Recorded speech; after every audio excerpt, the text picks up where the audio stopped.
Yeah, so a common scenario we see is a typical small to medium business, anywhere from 10 to 50 people employed, but they didn't start that way. They started back when it was just them and one or two people.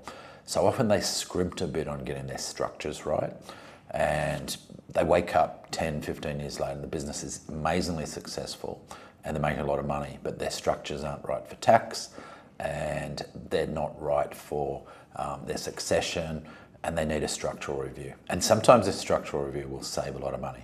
An example, most people when they're successful in business will go and buy a big new house. Now sometimes that gives them a mortgage, and we had a case in point recently where clients, when we're doing their planning, described their dream home, and it was going to cost them an extra $2 million as if they sold their existing home and traded up to this dream home. And they had the money, but it was going to mean they were going to have a mortgage of about $2 million. Their previous house was paid off, but they would have had to borrow $2 million. And mortgages are incredibly ineffective for tax, no tax deduction on the debt. So we looked at their whole world and their business structures weren't ideal. We wanted to make sure they were going to be eligible for the small business exemptions, which are some exemptions provided by the ATO, which if you satisfy, you'll be able to sell your business pretty much tax-free.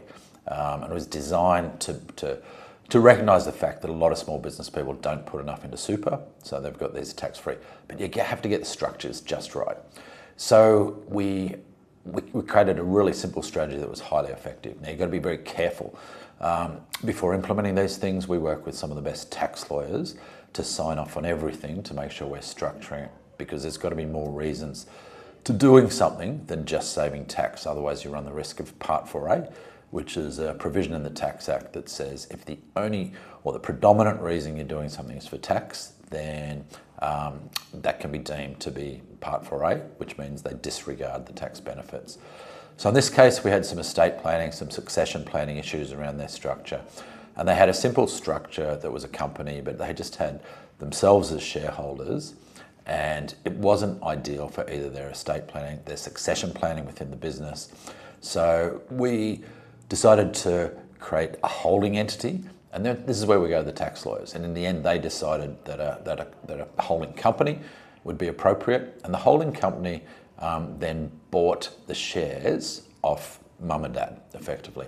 But they borrowed money to buy it. So we got the business value. Turned out the business was valued at about $3 or $4 million.